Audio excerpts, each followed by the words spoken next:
My name is Lucy and I'm 28. My brother just told me I'm too ugly to be in his wedding photos. In front of our entire family. At his engagement dinner. Where are you watching from today? Drop your location in the comments below and hit that like and subscribe button if you've ever felt completely betrayed by family. You'll definitely want to stick around for what happened next.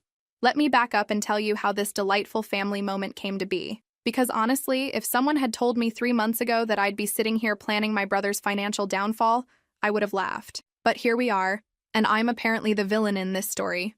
Or so they think. 3 months ago, I thought I had the perfect relationship with my brother Daniel. We were close, texting daily, celebrating each other's wins, the whole sibling goals thing. When Mom and Dad went through their messy divorce, Daniel and I were each other's emotional support system. When I graduated with my master's degree, he drove 6 hours just to cheer for me in the audience. When he got promoted to senior analyst, I threw him a surprise party that he still talks about. Then he met Olivia. And apparently, sisters became optional. Now don't get me wrong, I was genuinely happy for Daniel at first. He deserved love, deserved someone who made him smile the way he did when he talked about her. But from the moment I met Olivia, I could practically see the wheels turning in her head. You know that look some people get when they're calculating how much you might interfere with their plans? Yeah, that one. It started small. Innocent little scheduling conflicts that somehow always involved me. My birthday dinner? Oh, we already made these reservations months ago, she'd say with that perfectly practiced apologetic smile. My graduation ceremony? Well, wouldn't you know it? They'd booked a romantic weekend getaway that just happened to fall on the same dates. Because nothing says supportive future sister-in-law like systematically avoiding every important moment in your boyfriend's sister's life, right? The pattern was so subtle at first that I actually questioned my own sanity. Was I being paranoid? Was I reading too much into innocent coincidences? Spoiler alert, I wasn't. But hey, at least I was getting a masterclass in psychological manipulation. Always a useful skill to have. Every family gathering became a careful dance around Olivia's comfort level. She'd monopolize Daniel's attention with inside jokes that excluded everyone else, suggest activities that somehow never included me, and develop mysterious ailments whenever plans involved extended family time. Christmas last year was my personal favorite. She got a sudden migraine right before gift exchange, but felt well enough to post Instagram stories from a wine bar an hour later. The level of commitment to avoidance was almost impressive. But the real masterpiece came 2 months ago when Daniel called with what he called exciting news. "Lucy, I need to ask you something important," he said, his voice carrying that serious tone that usually meant someone was either pregnant or getting arrested. Shoot. "Olivia and I are buying a house." "Daniel, that's amazing. Where?" "That's actually what I wanted to talk to you about. We found this incredible place. Colonial style, big yard, perfect neighborhood. But we need a co-signer for the mortgage." And there it was. The moment when I went from being the sister who might ruin photos to the sister whose credit score was suddenly very attractive. "Our combined income is just barely short of what we need," he continued. "And with Olivia's student loans, I didn't even hesitate." "Yes, you don't even know the details yet." "I don't need to. You're my brother." Because that's what you do for family, right? You show up. You support them. You sign financial documents that could potentially destroy your credit if things go south. You know, normal sister stuff. The bank appointment was scheduled for that Thursday. I took time off work, wore my most professional outfit, and showed up ready to help my brother achieve his dreams. Olivia was there too, of course, thanking me with words that sounded rehearsed but felt genuine enough. She even brought me coffee, the good kind from that expensive place downtown. For a brief moment sitting in that bank office, I thought maybe I'd been wrong about her. Maybe she was finally warming up to me. Maybe this house purchase would bring us together as a family. Oh, sweet summer child that I was. The loan was substantial, more than I was entirely comfortable with, to be honest. But Daniel assured me it was just a formality. "The bank just wants extra security," he explained. "We'll never miss a payment. This is just paperwork." Famous last words, as they say. I signed every document the banker put in front of me. Co-signer agreements, liability waivers, promises to pay if the primary borrowers defaulted. The whole terrifying stack of legal papers that essentially made me responsible for someone else's $250,000 dream. "Thank you," Daniel said as we left the bank, his arm around Olivia's shoulders. "I owe you everything, Lucy. I won't forget this." Olivia smiled and squeezed my hand. "You're the best sister-in-law anyone could ask for." Future sister-in-law, technically, but who's counting? For 6 weeks after that, everything seemed perfect. Daniel and Olivia found their dream house. A gorgeous colonial with hardwood floors, a massive kitchen, and enough space for the family they were planning. They were excited, making lists, talking about paint colors and furniture arrangements. Daniel would call me with updates, asking my opinion on everything from light fixtures to landscaping. It felt like we were close again, like I was part of something important, like signing those papers had somehow earned me a permanent place in their lives instead of just their mortgage. I should have known better. The engagement party invitation arrived on elegant cardstock with gold foil lettering, the kind of invitation that screams, "We spent more on stationery than most people spend on groceries this month." Beautiful calligraphy spelling out, "Daniel Matthews and Olivia Henderson request your presence at an engagement celebration." It was genuinely excited. Finally, a family event where I could celebrate my brother without worrying about mysterious scheduling conflicts or sudden illnesses. I bought a new dress, nothing flashy, just a simple navy sheath that made me feel confident.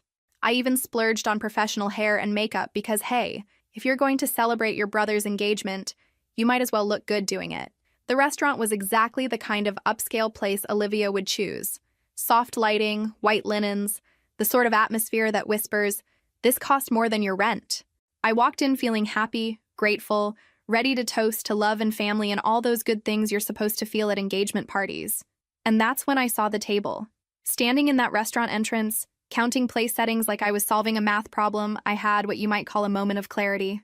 You know that feeling when reality hits you like a cold slap and suddenly everything makes perfect sense?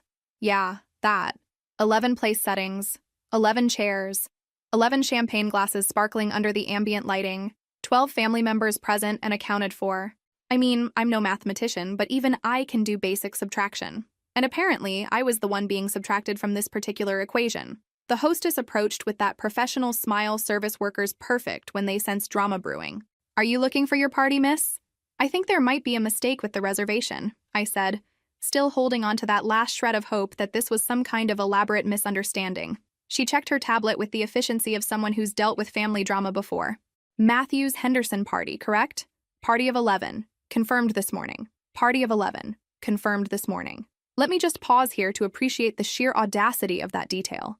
This wasn't a last-minute oversight or some innocent booking error. This was planned, confirmed, and executed with the precision of a military operation. Honestly, I was almost impressed by the commitment to the scheme. "No," I heard myself say with remarkable calm. "I think I'm at the wrong event." Because what was I supposed to say?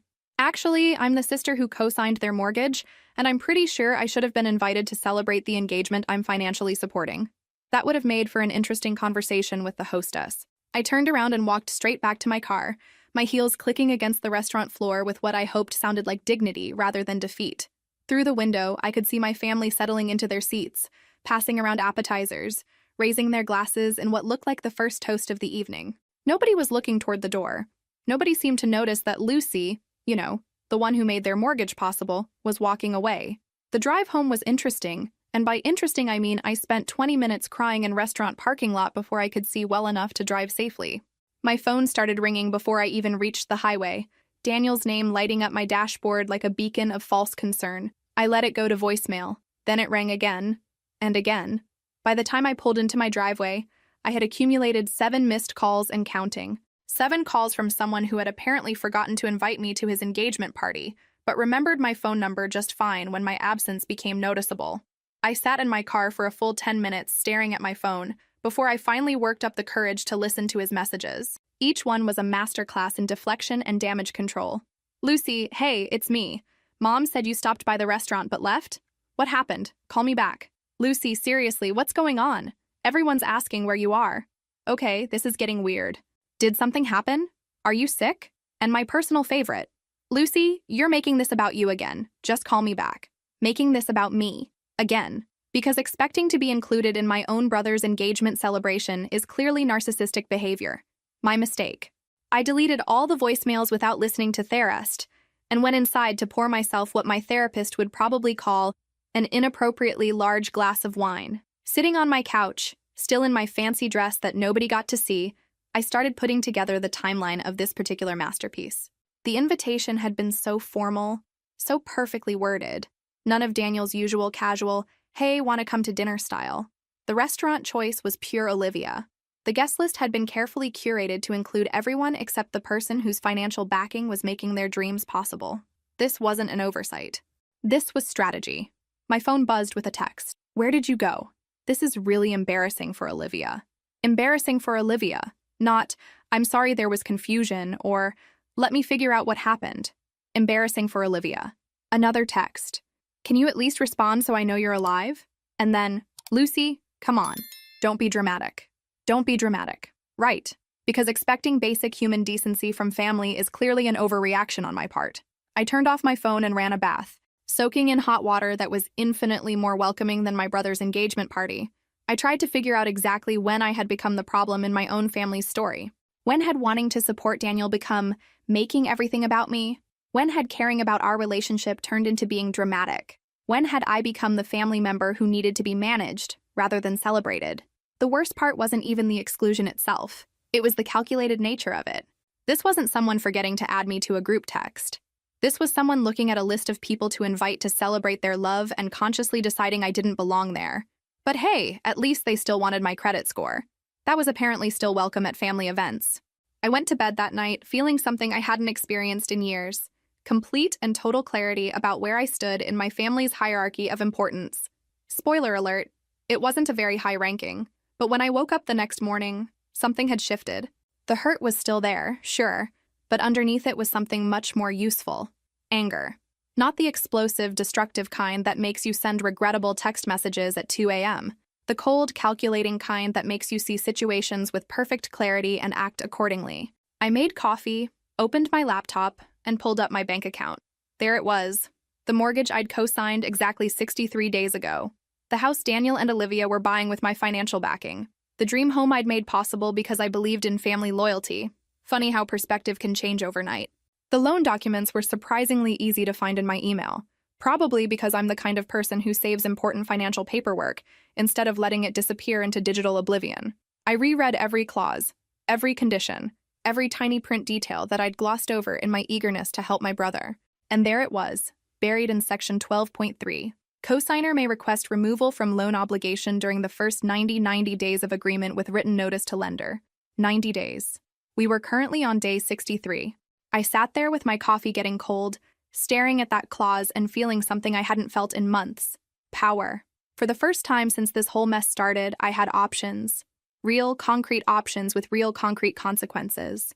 My phone had been buzzing all morning with increasingly frantic messages from Daniel, but I hadn't looked at any of them. I wasn't ready to hear his excuses or Olivia's explanations or my family's attempts to convince me that I was overreacting to being deliberately excluded from a family celebration. Instead, I opened a new document and started typing, "To whom it may concern, I hereby request the immediate removal of my name as co-signer on loan number."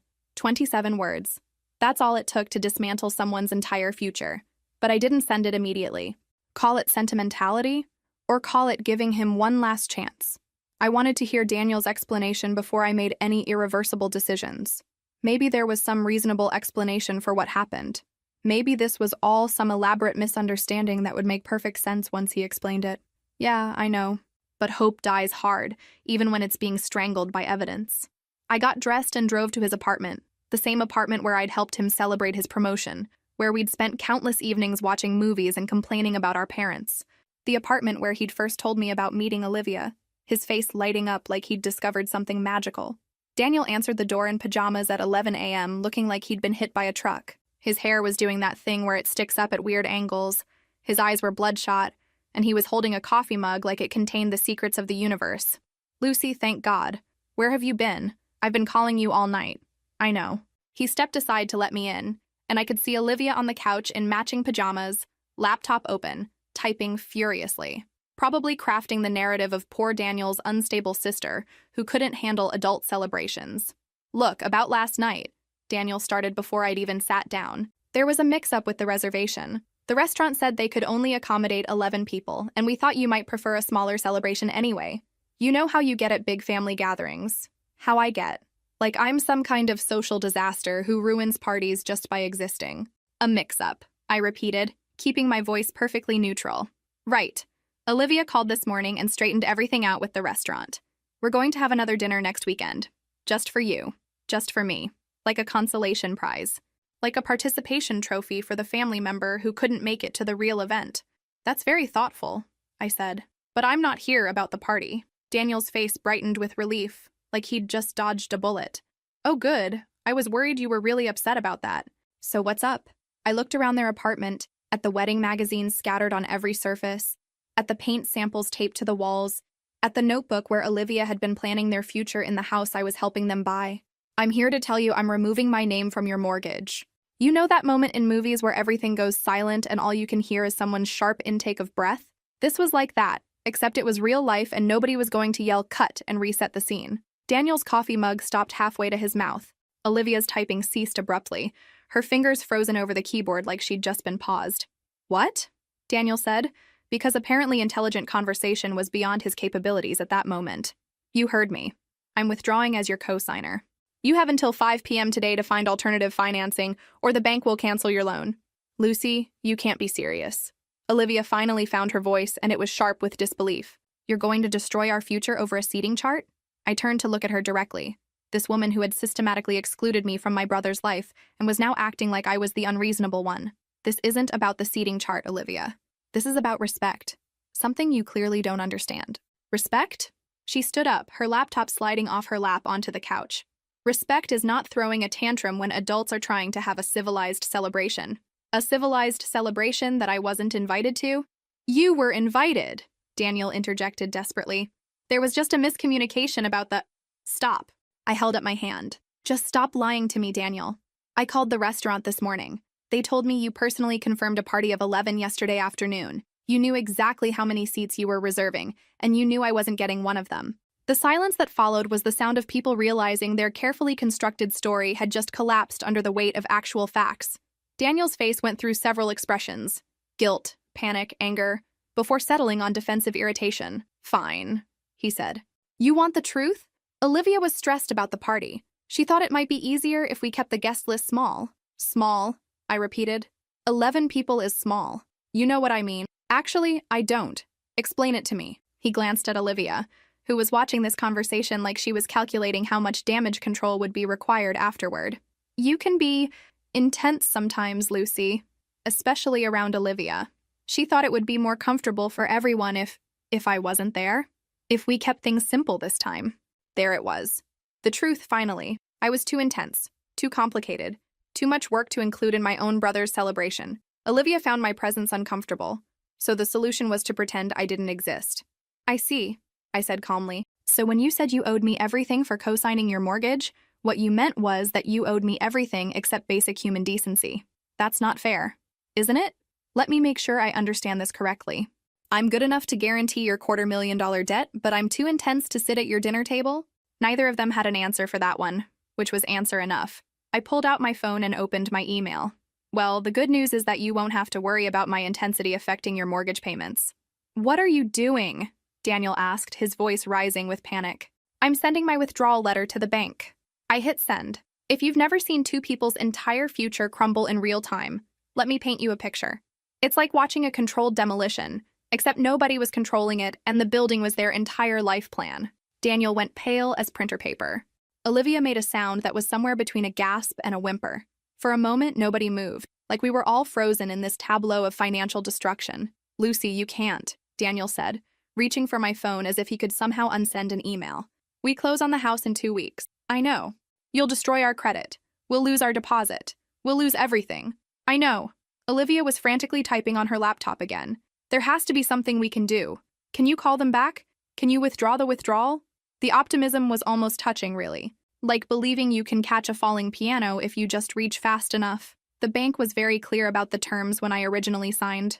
I said with the patience of someone explaining basic concepts to very slow children. Once I submit written notice to remove my name, it's final. You have until close of business today to secure alternative financing. Daniel sank into his armchair like his strings had been cut. Why are you doing this to us? I'm not doing anything to you, Daniel. I'm doing something for me. I'm protecting my financial interests from people who clearly don't value my personal interests. Your interests? Olivia snapped. What interests? You're not losing anything here, aren't I? I gestured around their apartment, at all the wedding planning materials, at the life they were building with my credit score's assistance, while systematically erasing me from the actual experience. I guaranteed a loan for someone who doesn't think I deserve a seat at his engagement party. That seems like a pretty significant risk to me. That was one dinner, Lucy. One misunderstanding. Was it? Let's review, shall we? I pretended to count on my fingers like I was tallying up evidence for a jury. There was my birthday dinner that got mysteriously canceled because you two had emergency travel plans. My master's graduation that you missed for your romantic weekend getaway. Christmas when you left early because Olivia had a headache but somehow felt well enough to post Instagram stories from that wine bar. Should I continue?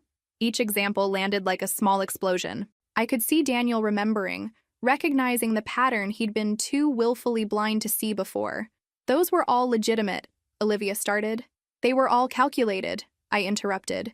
You've been systematically removing me from Daniel's life for over a year. And he's let you do it because apparently it's easier than having an uncomfortable conversation with his girlfriend. That's not true, Daniel protested, but his voice lacked conviction. Isn't it? When was the last time you called me just to talk? When was the last time you asked about my job, my life, my relationships without needing something from me? Silence.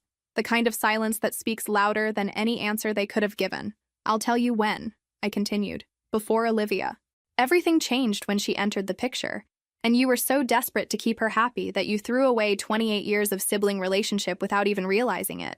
You're being dramatic, Olivia said, but there was less fire in it now. Am I? Tell me, Olivia, have you ever encouraged Daniel to spend time with me? Have you ever suggested including me in your plans? Have you ever said a single positive thing about me to him? The silence stretched even longer this time, which was really all the answer anyone needed. My phone rang. Unknown number, but I recognized the bank's prefix. That'll be your loan officer, I said, declining the call. You might want to answer when they call you. I stood up and walked toward the door, but Daniel jumped up to block my path like a desperate goalkeeper. Lucy, please, just give us a chance to fix this somehow. Fix what, exactly? The mortgage? Or the fact that you've become someone I don't recognize? Both. I don't know. Everything. His voice cracked with desperation. You're my sister. You're family. Then you should have treated me like family instead of like an inconvenient obligation. I didn't realize. You didn't want to realize. There's a difference. His phone started ringing then. The bank, calling to deliver the news that their dream house had just become someone else's opportunity. Answer it, I said gently. Deal with the immediate crisis. We can discuss the relationship damage later. Will you consider changing your mind? If we can prove things will be different? I looked at this man who used to be my best friend, my closest family member, my partner in surviving our parents' dysfunction. The person who had somehow transformed into someone willing to exclude me from major life events to avoid his girlfriend's discomfort. I honestly don't know, Daniel, but right now I'm more interested in protecting myself from people who claim to love me while treating me like garbage. I left them there with their ringing phone and their collapsing dreams. In my car, I felt something I hadn't experienced in months. Complete and total peace. For the first time in over a year, I didn't have to wonder whether I'd be included or excluded, valued or dismissed. I didn't have to manage anyone else's feelings or walk on eggshells to avoid creating uncomfortable situations. I'd chosen myself for once, and it felt remarkably liberating. The rest of that day was exactly as predictable as you'd expect. My phone rang constantly with calls from Daniel, Olivia, my parents, my Aunt Sarah, basically everyone in our family who had an opinion about financial responsibility and family loyalty. I let every single call go to voicemail and spent the afternoon researching graduate programs in psychology. Because apparently, surviving family dysfunction qualifies as relevant life experience for helping other people navigate their own relationship disasters. Who knew? By evening, I had 17 voicemail messages waiting for me. I poured myself a well-deserved glass of wine and listened to them like they were episodes of a particularly dramatic podcast. The progression was fascinating from a psychological standpoint. Panic, anger, guilt-tripping, and finally desperate bargaining. If you ever want to understand family dynamics, just threaten someone's mortgage and watch how quickly everyone reveals their true priorities. Daniel, 2:47 p.m. Lucy, the bank called. They're pulling our loan. Please just call me back. We need to figure this out. Mom, 3:15 p.m. Lucy, honey, Daniel told me what happened. I'm sure this is all just a misunderstanding. You need to call him back. Dad, 3:42 p.m. Lucy, your mother is very upset. This family drama needs to stop. Call Daniel and work this out like adults. Olivia, 4:18 p.m. Lucy, I know you're angry, but please don't let that anger hurt Daniel. He doesn't deserve this. Interesting how it's always about what Daniel deserves, never what I deserved. Aunt Sarah, 4:55 p.m. Lucy, what is going on? Daniel is calling everyone asking for help with a mortgage. Did you really withdraw your support? Yes, Aunt Sarah, I really did. Wild concept, I know. The messages continued in this vein, each one more desperate than the last, each one confirming that I'd made exactly the right decision. But the final message, left at 8:23 p.m., was different. Daniel again, but his voice was quiet, defeated, stripped of all the earlier panic. Lucy, I know you're not going to answer, but I need you to know we talked to 5 different banks today. None of them will approve us without a co-signer. My credit isn't good enough alone, and Olivia's student loans are too high. Without you, we can't get the house. There was a long pause, and I could hear Olivia crying in the background. Actually crying, not the strategic tears some people deploy during arguments. I know you're angry. I know you think I chose her over you, and maybe you're right. But Lucy, we're supposed to be family. Family forgives each other. Family doesn't destroy each other over one mistake. One mistake. He was still calling it one mistake. Please, he continued, his voice breaking. Just give me a chance to make this right. I'll do whatever you want. We'll include you in the wedding planning. We'll have another engagement party, whatever. Just please don't take away our future because I messed up one evening. The message ended, and I sat there staring at my phone. Part of me, the part that had loved Daniel unconditionally for 28 years, wanted to call him back, wanted to fix this, restore peace, be the bigger person who forgave and forgot. But the stronger part of me, the part that had finally learned to value my own dignity, knew that calling him back would change nothing fundamental. He would promise to do better, and maybe he'd even mean it temporarily. But Olivia would still be there, still threatened by my relationship with him, still working to minimize my presence in their lives. And Daniel would still choose her comfort over my dignity, because that's who he'd become. The next morning brought a text from Olivia. Lucy, I know you hate me, but please don't punish Daniel for my mistakes. I was wrong about the engagement party. I was insecure and jealous, and I handled it badly. But Daniel doesn't deserve to lose his dream house because of my issues. Please reconsider. It was a good apology, mature, taking responsibility, hitting all the right notes. If it had come 6 months ago, it might have meant something. But here's the thing about apologies. Timing matters. You can't treat someone terribly for a year, then apologize only when you need something from them. That's not remorse, that's strategy. I was getting ready for work when someone knocked on my door. Through the peephole, I could see Daniel standing on my porch with flowers and what looked like a bakery box. Because nothing says, I'm sorry for systematically excluding you from family events, like pastries, right? I opened the door but didn't invite him in. I brought breakfast, he said, holding up the box with hopeful desperation. Those chocolate croissants you love from Marcello's. I'm not hungry. Lucy, please. Just 5 minutes. I looked at my brother, really looked at him. Dark circles under his eyes, wrinkled clothes, the kind of exhausted desperation that comes from realizing you've made a catastrophic mistake, but having no idea how to fix it. And despite everything, I still loved him. That was the worst part. I could see clearly how badly he'd treated me, how completely he'd prioritized Olivia over our relationship, and I still loved this idiot. 5 minutes, I said. He sat on my couch like he was afraid it might collapse under him. I know I messed up. I know I've been a terrible brother. Go on. Olivia was insecure about us, about how close we were. She thought you didn't like her, and it felt easier to just manage the situation by keeping you two apart, by excluding me, by making compromises that I thought would keep everyone happy. Everyone except me. He was quiet for a long moment. I was a coward, Lucy. I took the easy path, and that path led away from you. I'm sorry. It was a decent apology, better than Olivia's, because it came from someone who actually knew what he'd lost. I believe you're sorry, Daniel, but I need you to understand something. This isn't about the engagement party anymore. This isn't even about the house. Then what is it about? It's about the fact that you became a different person in this relationship, and that person doesn't value me. Maybe you can change back. Maybe you can't. But I'm not going to risk my financial future on maybe. So this is permanent? You're really going to let us lose the house? I'm really going to protect myself from people who have proven they can't be trusted with my well-being. But we're family. And there it was again, the family card, played like it was some kind of trump that automatically forgave all sins. Are we? Because family doesn't deliberately humiliate each other. Family doesn't lie about restaurant reservations. Family doesn't choose their partner's insecurity over their sibling's dignity. Daniel stared at those untouched chocolate croissants for several minutes before speaking again. What would it take for you to trust me again? The question I'd been dreading, because I knew the answer and I knew he wouldn't like it. Honestly, I don't think there's anything you can do right now. The damage is too deep, Daniel. You'd need to fundamentally change how you prioritize relationships. And I don't see that happening while you're with someone who views me as a threat. You're asking me to choose between you and her. No, I'm not. I'm making my own choice to step back from a dynamic that hurts me. What you do about your relationship is entirely up to you. He left the pastries on my coffee table when he went. probably hoping I'd eat them and remember how much I loved him, how good things used to be between us. Instead, I threw them away. Some bridges burn for good reason. 3 weeks later, the consequences of my decision had rippled through both our lives in exactly the ways I'd expected, and a few I hadn't. Daniel and Olivia lost the house, obviously. The sellers found another buyer within days. Apparently, there's no shortage of people who can actually qualify for their own mortgages.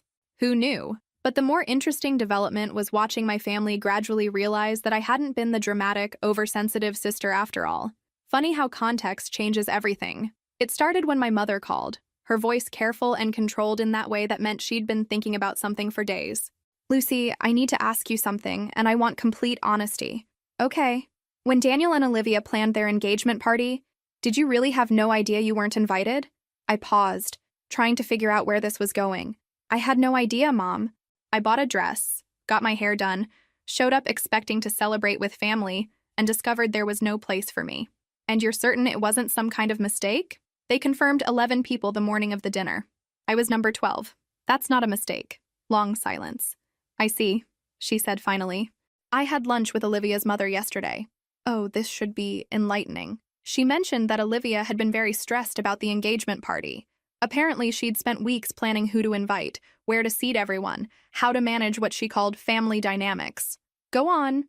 According to her mother, Olivia spent an entire afternoon explaining why you couldn't be at the dinner. She had reasons, justifications, a whole presentation about why it would be better for everyone if you weren't there.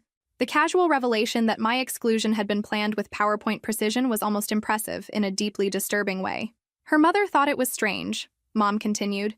She kept asking, "But what did Lucy do wrong?" And Olivia couldn't give her a straight answer. "What did she say?" "Just kept saying it would be complicated and uncomfortable if you were there."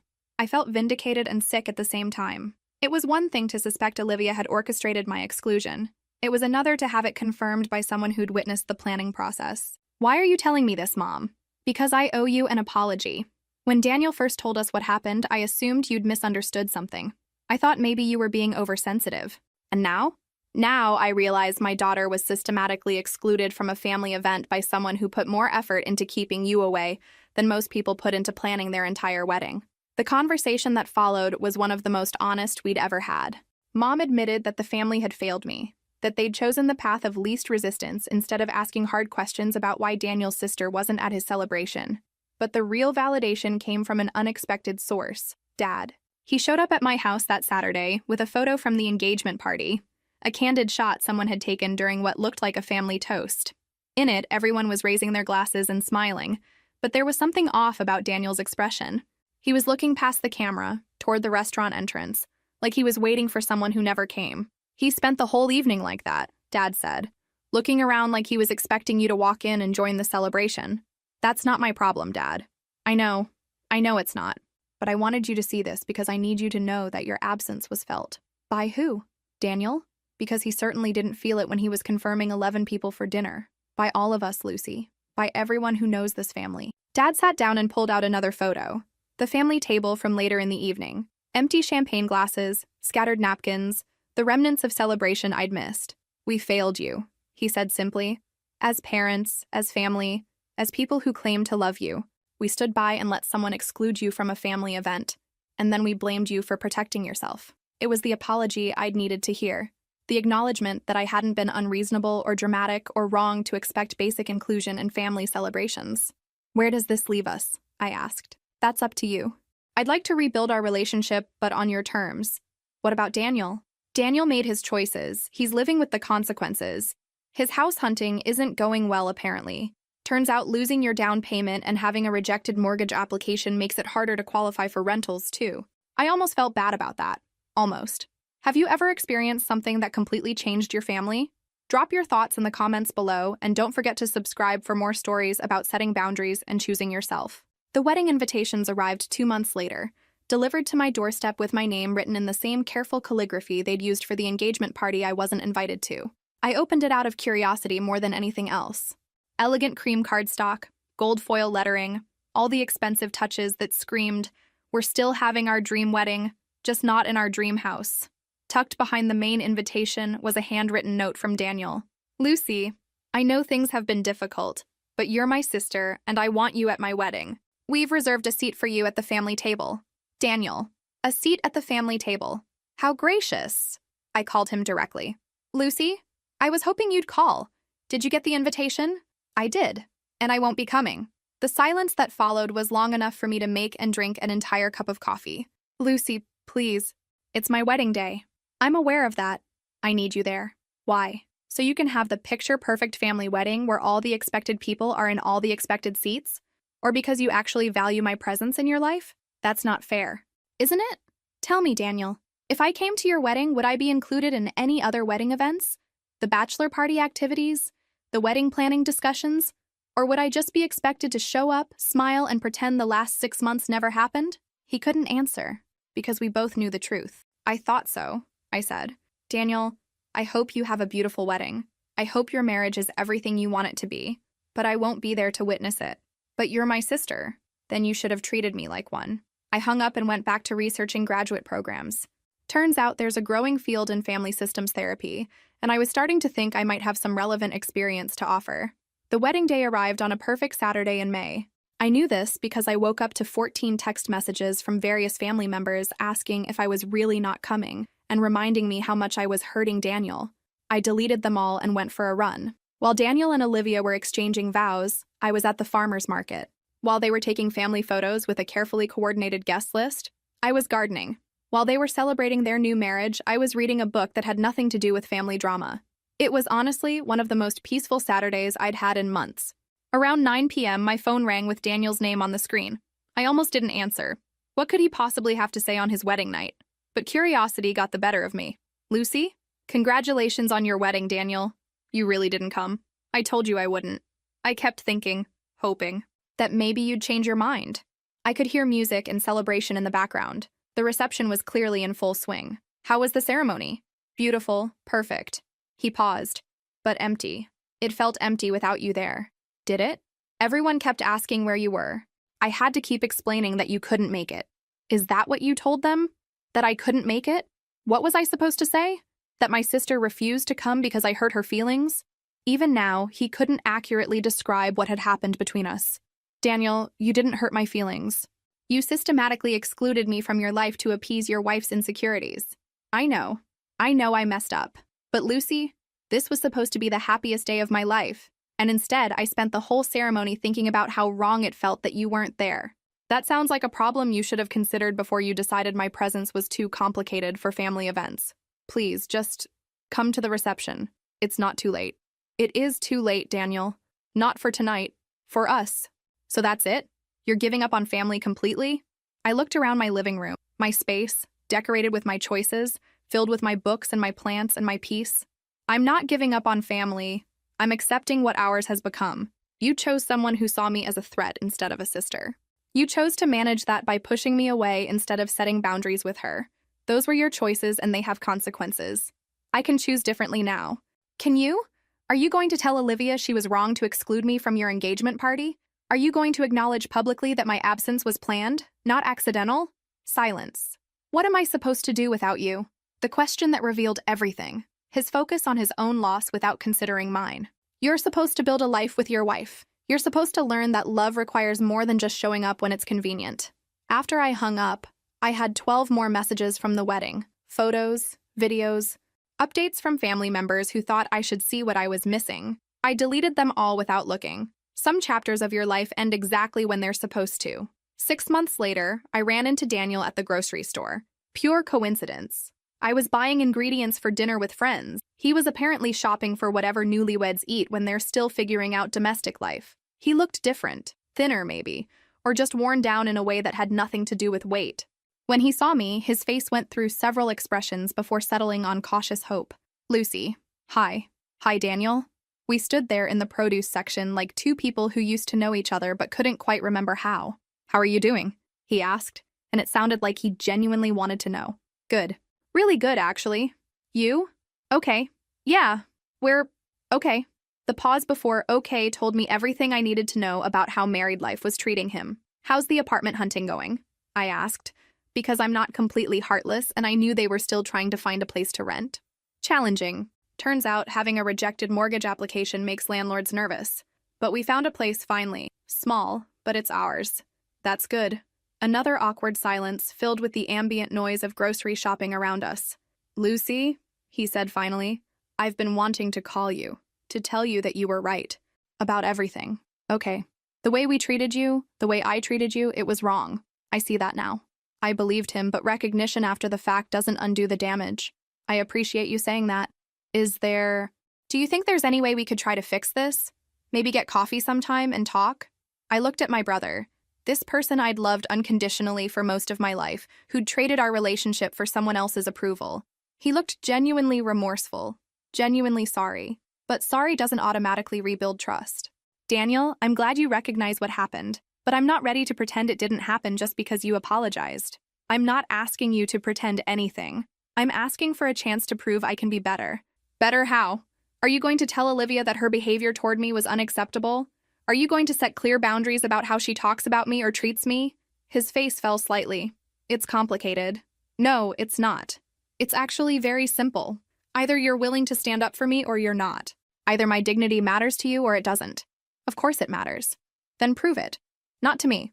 To yourself. Figure out what kind of brother you want to be. And then we can talk about whether that's someone I want in my life. I finished my shopping and went home to friends who actually enjoyed my company. Daniel went home to Olivia, who was still probably finding ways to blame me for their housing situation. The difference was, I was happy with my choice. A year after the wedding, I didn't attend. Something interesting happened. I stopped caring about Daniel's opinion of me. Not in a bitter, angry way. In a genuinely peaceful way. I'd spent so much energy for so long trying to maintain our relationship, trying to be understanding about Olivia's insecurities, trying to be the accommodating sister who didn't rock the boat. And for what? So I could be excluded from family celebrations and blamed for my own marginalization? I'd built a life without them. A good life. I'd started graduate school, made new friends, dated someone who thought my relationship with my family was concerning rather than something I should accept. I'd learned what it felt like to be valued instead of tolerated. The revelation came during a therapy session. Yes, I'd started therapy because apparently surviving family dysfunction requires professional help sometimes. My therapist asked me a simple question. When you think about reconciling with Daniel, what do you feel? I expected to feel sadness, or hope, or even anger. Instead, I felt tired. Just tired. I think I'm done, I said out loud for the first time. I think I'm done trying to maintain a relationship with someone who has to be convinced to treat me well. It was liberating in a way I hadn't expected. That weekend, I got a call from Mom. Daniel and Olivia are having marriage problems, she said without preamble. Okay. That's it? Just okay? What do you want me to say, Mom? That I'm surprised? That I feel bad for them?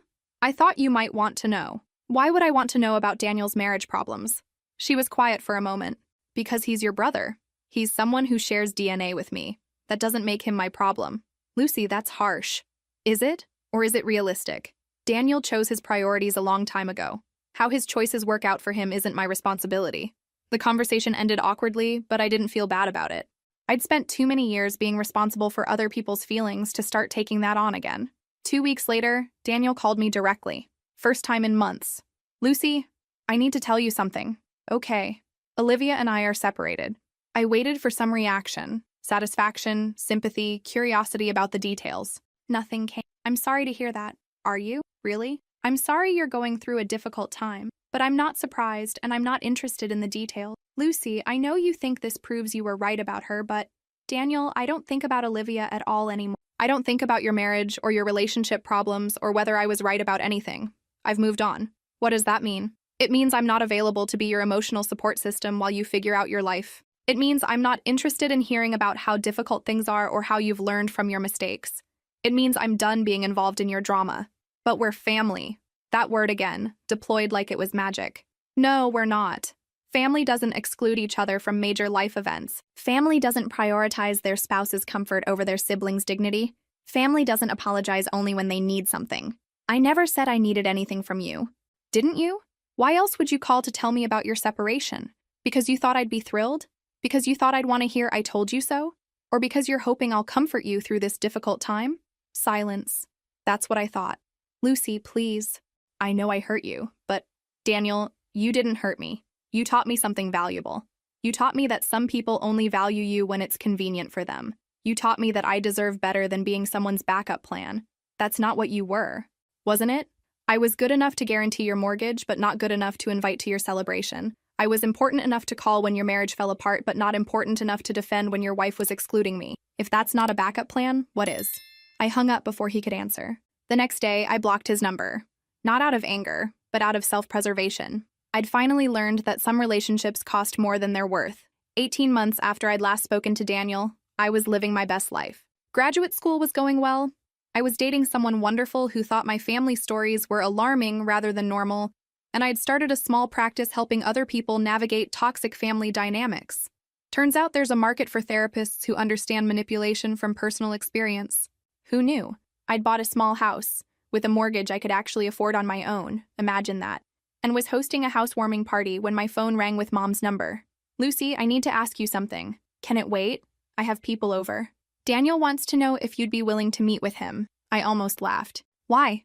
He says he has things he wants to say to you. He's been in therapy. Good for him. The answer is no. Lucy, he's really changed. I'm sure he has. The answer is still no. Don't you want to hear what he has to say? Not particularly. I've heard Daniel's apologies before. They don't last. This is different. Mom, I'm going to say something, and I want you to really listen. I don't owe Daniel my time, my attention, or my forgiveness just because we share parents. He made choices that destroyed our relationship, and now he has to live with those choices. But family? Family is supposed to treat each other well. Family is supposed to protect each other, not sacrifice each other for someone else's comfort. Daniel failed at being family long before I stopped trying. I hung up and went back to my party, surrounded by people who'd chosen to be in my life and who I'd chosen to be in mine. People who celebrated my successes instead of excluding me from celebrations.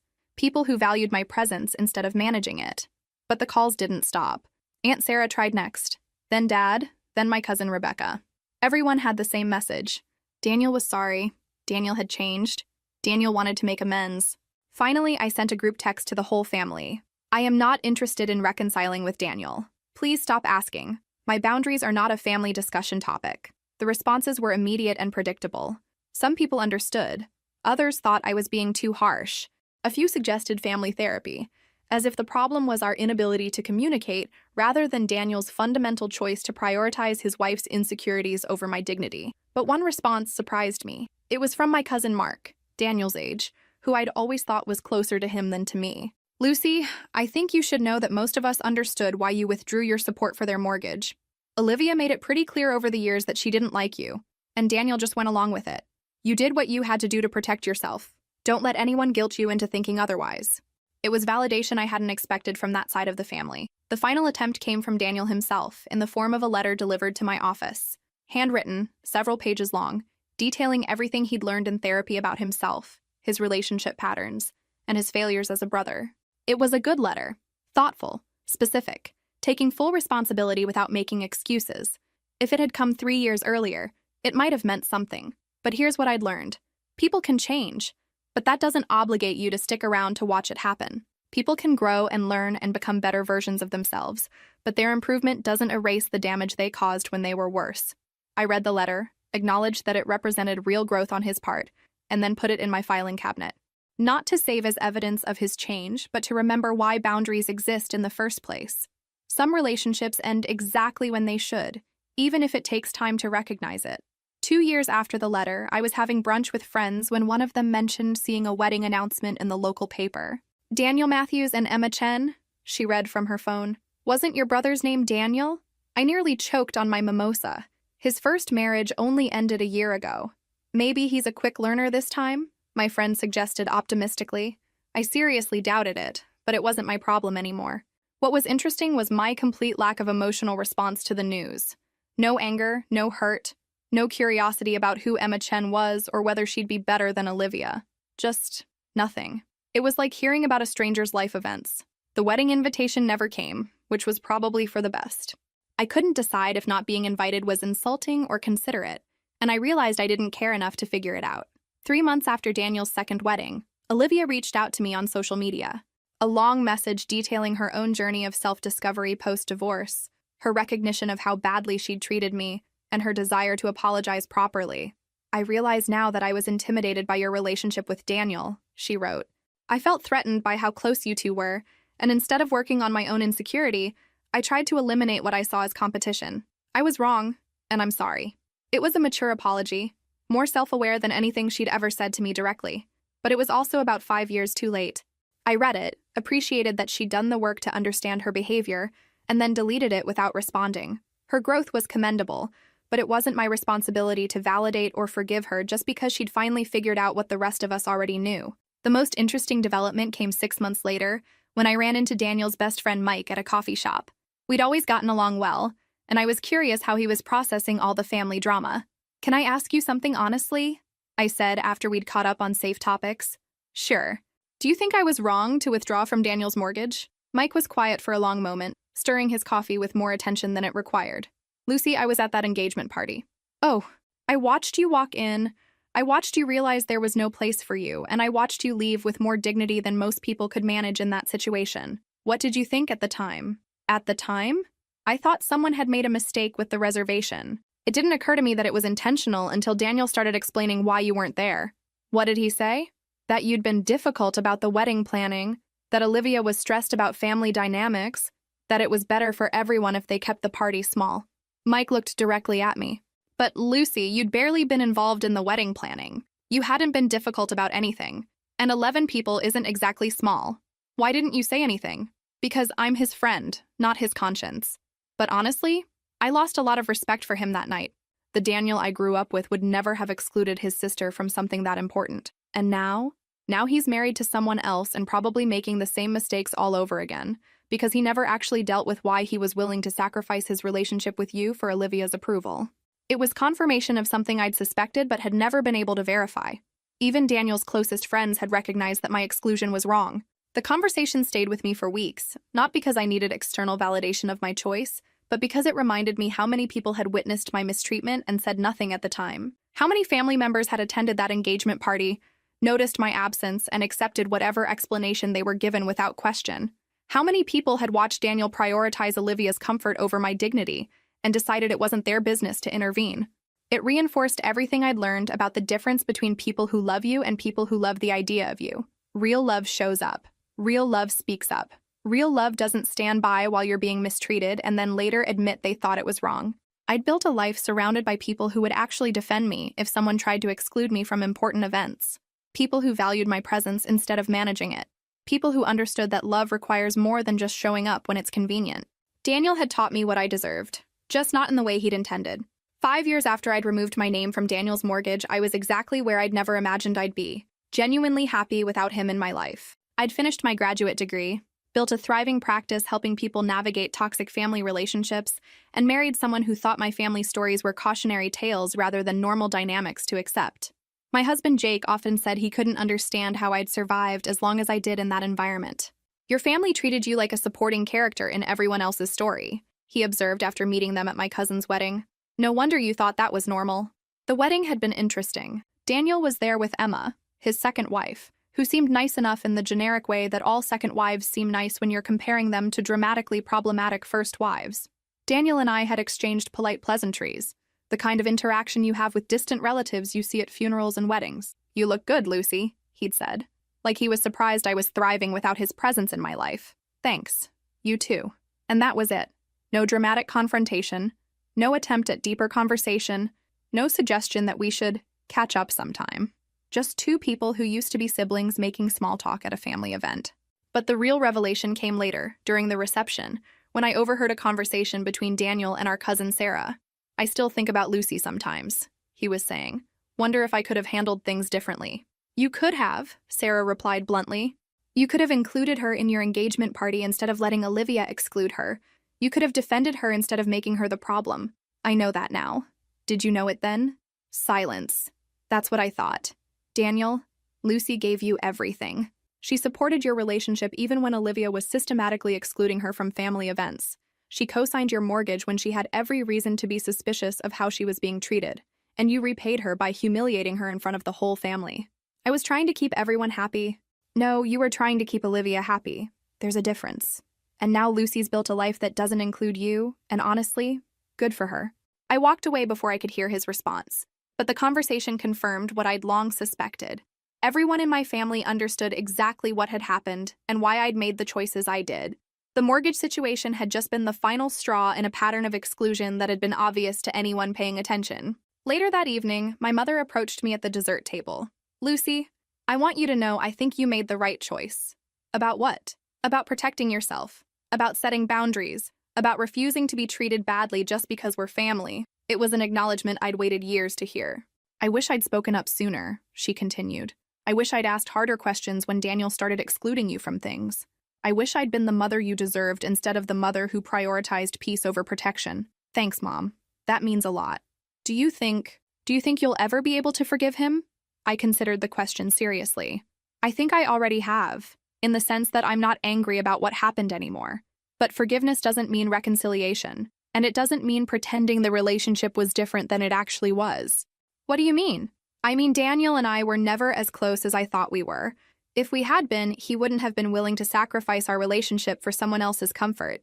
I've learned the difference between loving someone and being attached to the idea of them. And which was Daniel? An idea I had about what family should be like. The reality was someone who valued me only when it was convenient and cost-free. As Jake and I drove home that night, he asked me how I felt about seeing Daniel. "Relieved," I said, and meant it. Relieved how? Relieved that I'm not still trying to fix a relationship that was fundamentally unequal.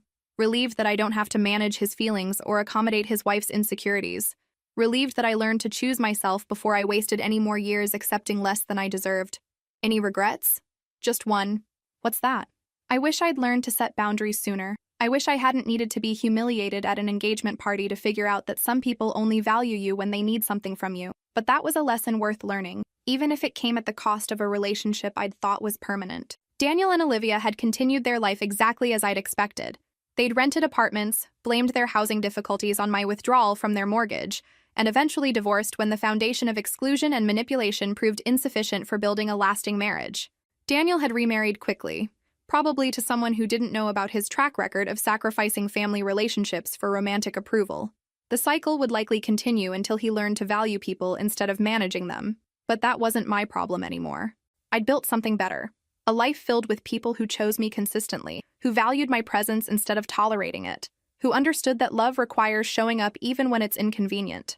If this story resonated with you, make sure to like and subscribe for more stories about family dynamics, boundary setting, and the courage it takes to choose yourself when everyone else expects you to choose them. Sometimes the most loving thing you can do is refuse to enable someone else's bad behavior, even when that someone is family, especially when that someone is family.